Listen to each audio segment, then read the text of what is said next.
This is part 3 of my talk about the Rutland Patlak plot applied to the Renogram. In the previous part of this talk, I discussed the theory of the Rutland plot and explained that it can be thought of as an idealized constant infusion Renogram. I'm now moving on to explain how it can be used in practice. I'll discuss where to draw the regions of interest, how to select the fit range, and give an example. So to implement the Rutland method in practice, we start by drawing some regions of interest. We draw regions of interest over the left kidney and the right kidney in the normal way, but we also need a vascular background region, which is usually drawn over the heart or the spleen. Don't be tempted to use the liver for a vascular background if you're using Mag3 as the radiopharmaceutical, because there are sometimes impurities in Mag3 that can get excreted in the liver, and that can give the liver a large non-vascular component which will upset the Rutland plot.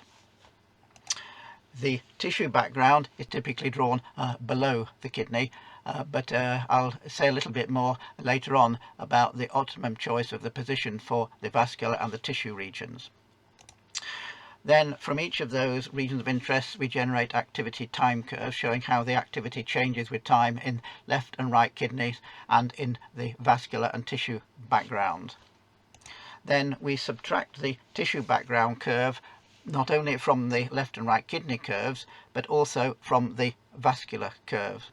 And in doing that, we take account of the size of the individual regions, because we assume that the counts per pixel in the tissue background region are the same as the background contribution counts per pixel in the tissues that are overlying the left and right kidneys, and also in the tissues that are superimposed on our vascular background.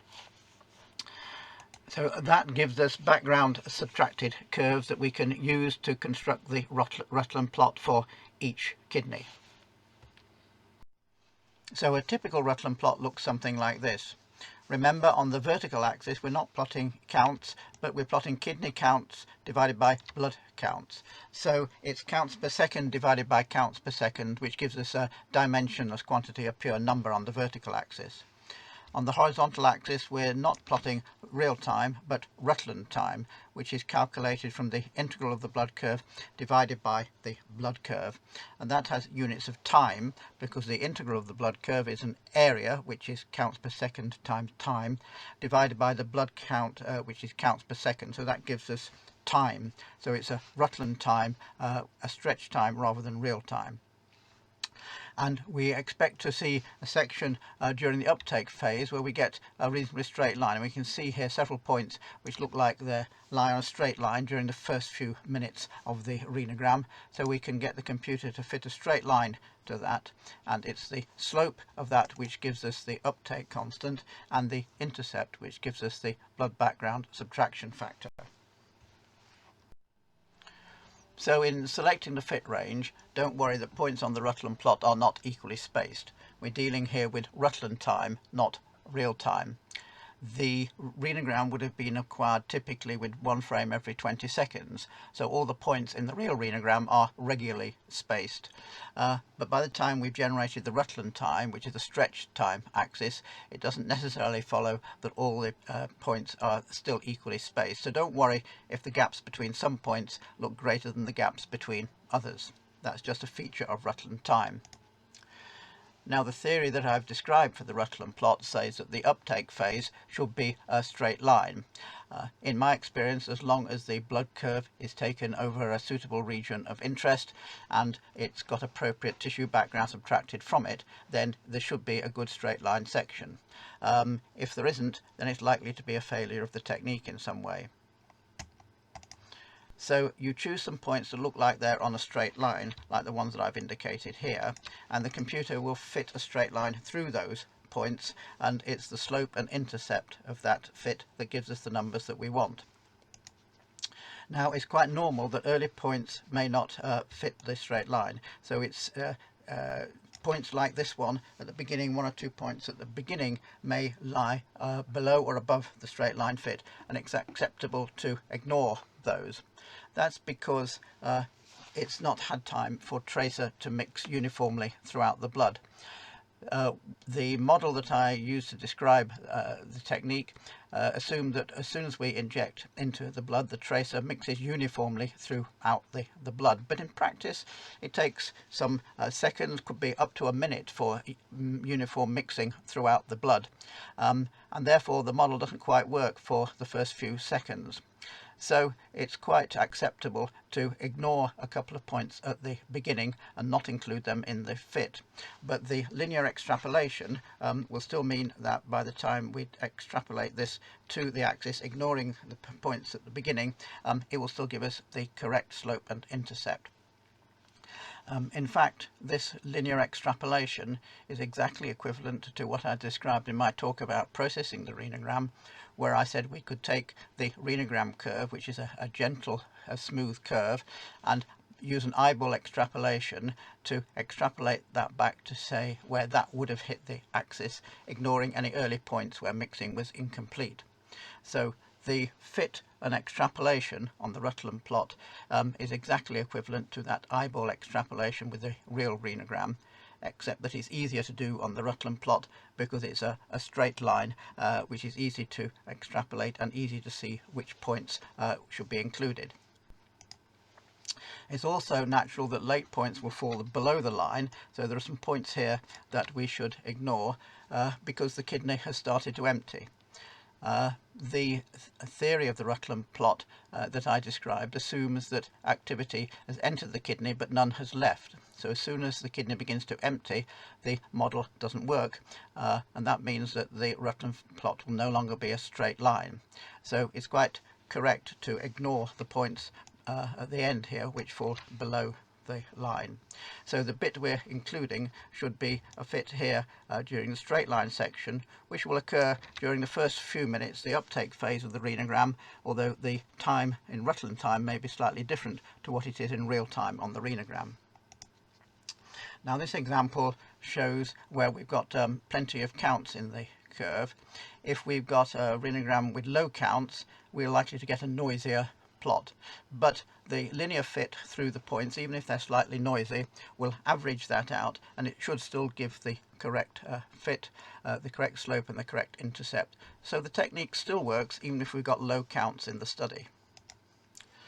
The slope and intercept should not depend critically on the chosen range, so if we include slightly fewer points in the fit, it shouldn't change the fit parameters and the fit should still be adequate. The nice thing about this is that the range of points that you use can be different for each kidney. So you can have a different start and end point to the fit for the left kidney and the right kidney, and that's natural because they will empty at different times, and the last point of the fit is the time when the emptying begins.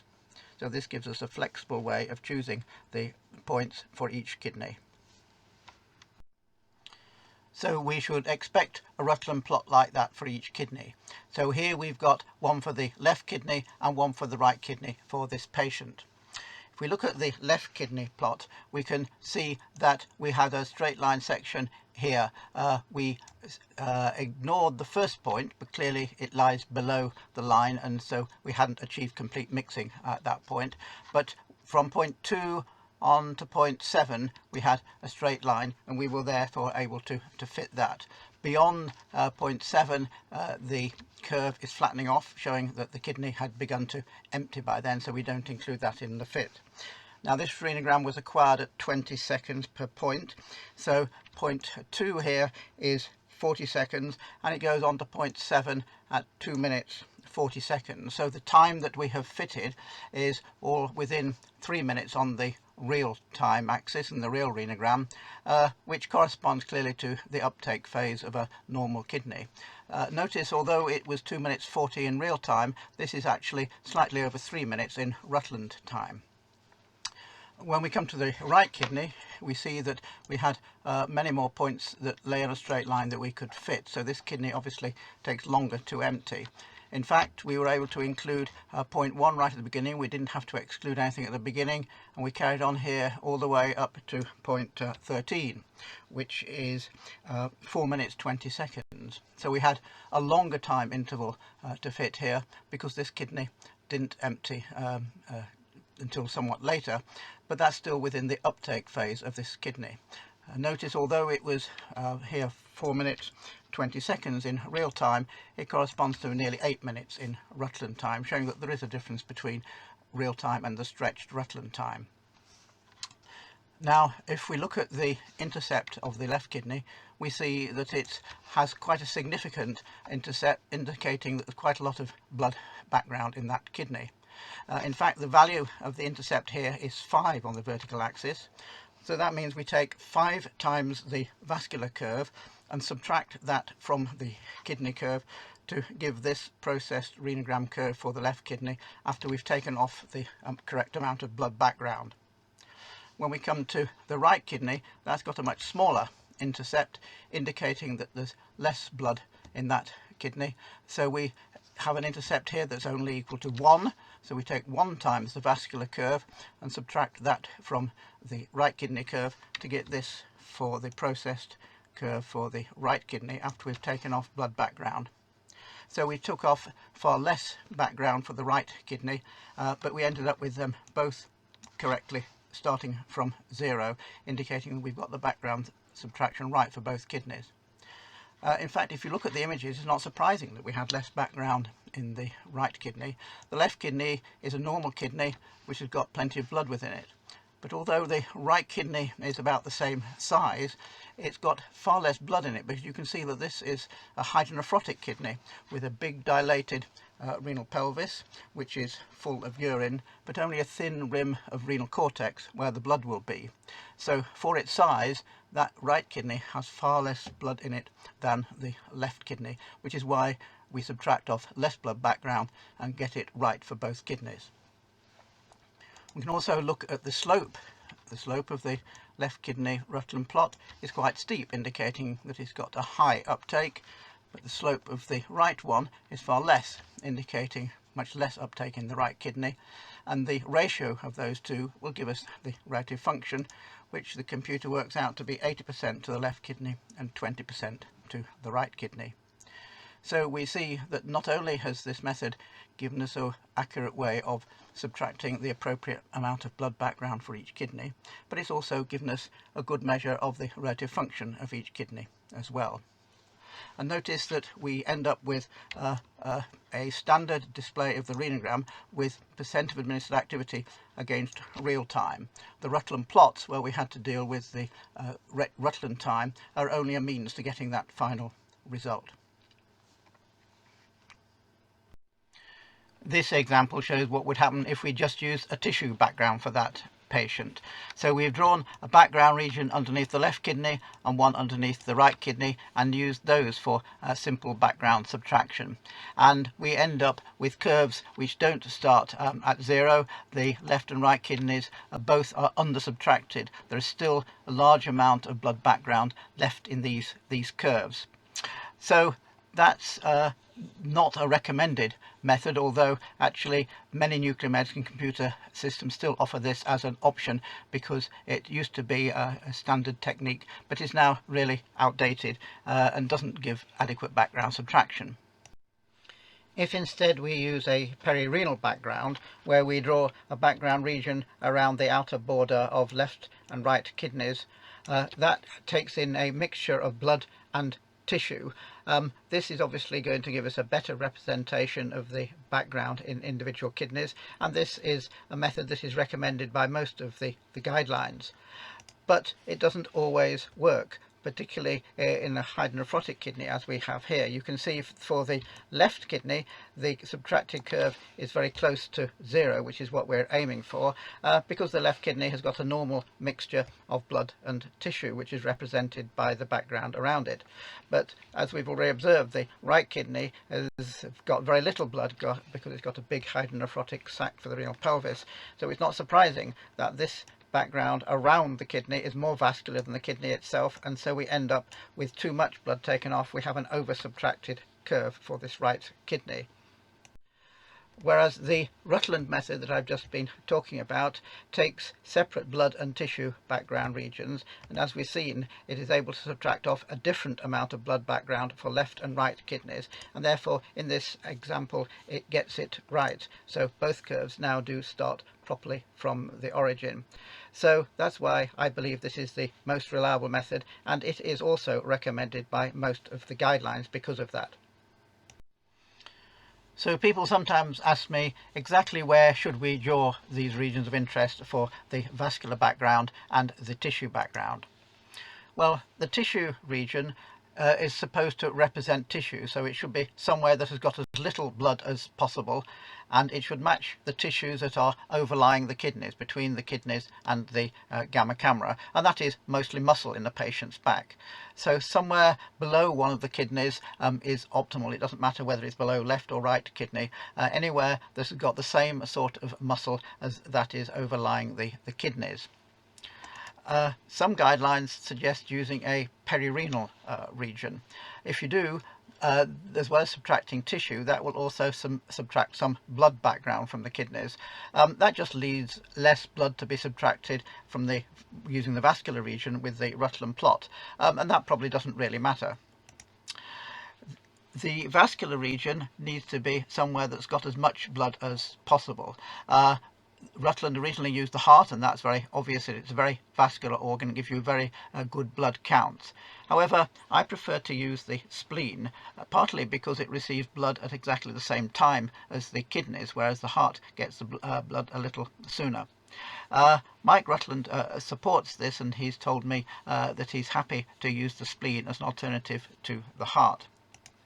However, if you use the spleen, you must recognise that also contains some tissue background, so you've got to subtract that tissue background from the vascular region, and that requires a pure tissue region, not a perirenal one, so that has some consequences for what tissue region you use in conjunction with it.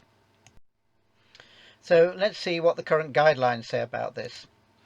ISCORN, which is the International Scientific Committee of Radionuclides in Nephrurology, says in their 1999 consensus report that the tissue region of interest should be drawn as either a perirenal or a subrenal region. They don't really specify a preference, but they say the vascular region of interest should be drawn over the heart.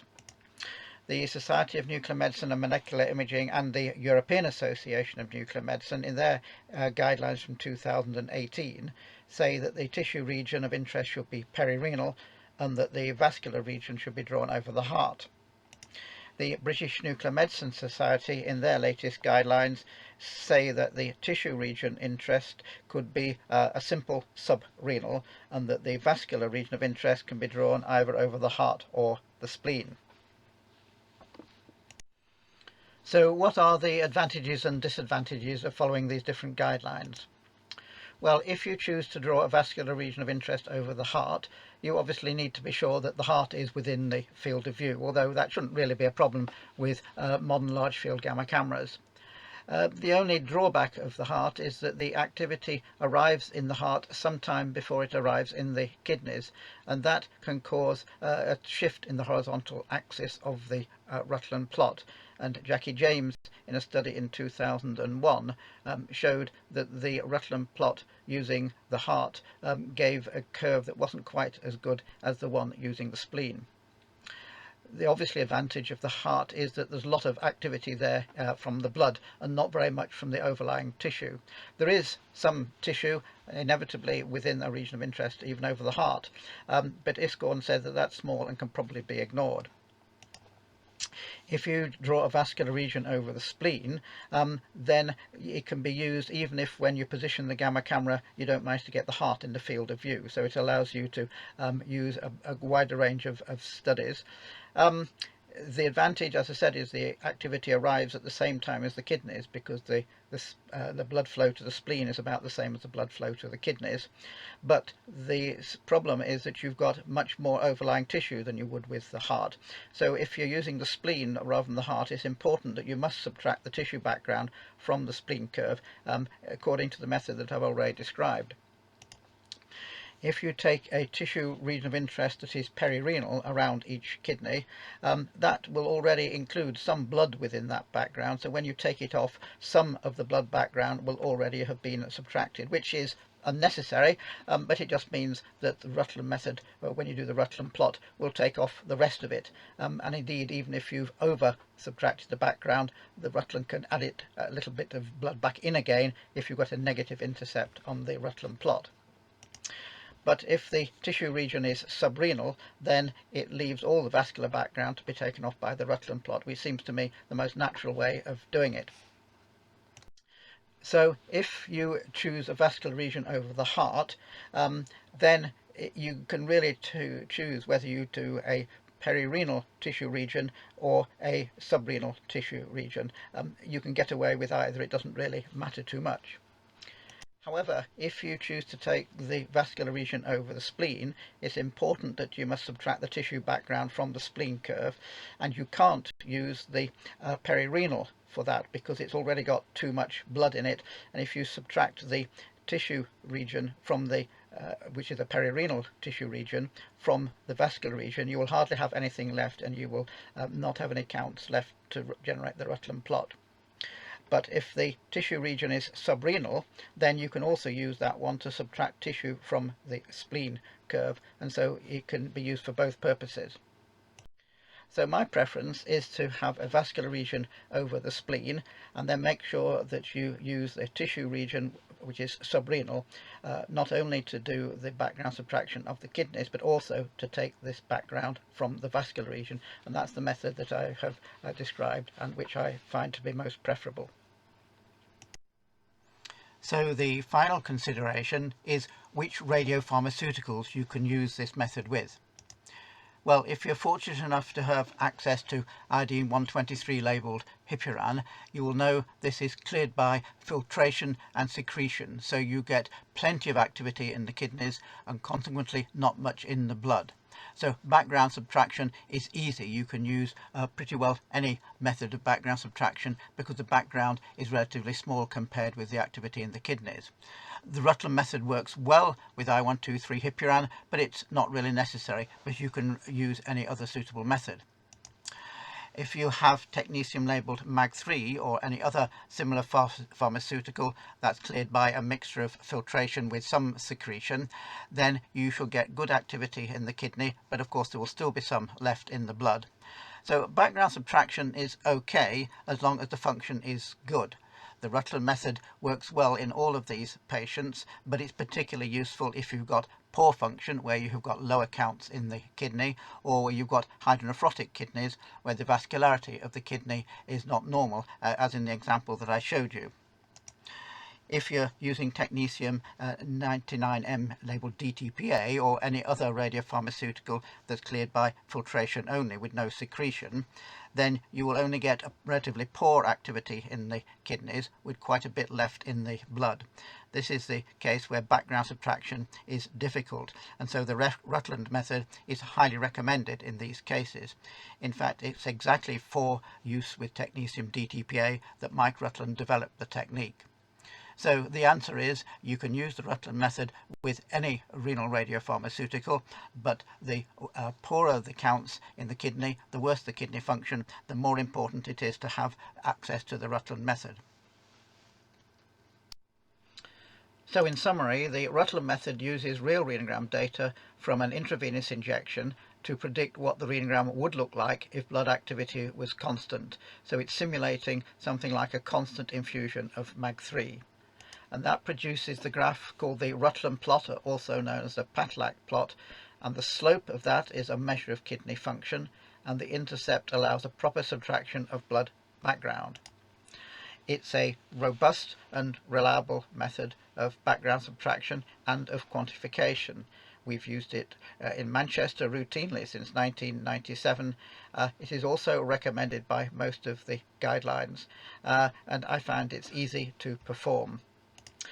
Unfortunately, it's not available on all nuclear medicine processing computers, so we should encourage the manufacturers to make it available so that it can be more widely used. If you're interested in hearing more of my talks about the Renogram, I have one on models of the Renogram, which shows some of the models that I've included in this talk, plus several others. One on how to process a Renogram explains where to draw regions of interest and how to achieve correct background subtraction, and how to quantify relative function and elimination. One on how to display a Renogram includes how to quantify absolute uptake and how to allow for different kidney depths.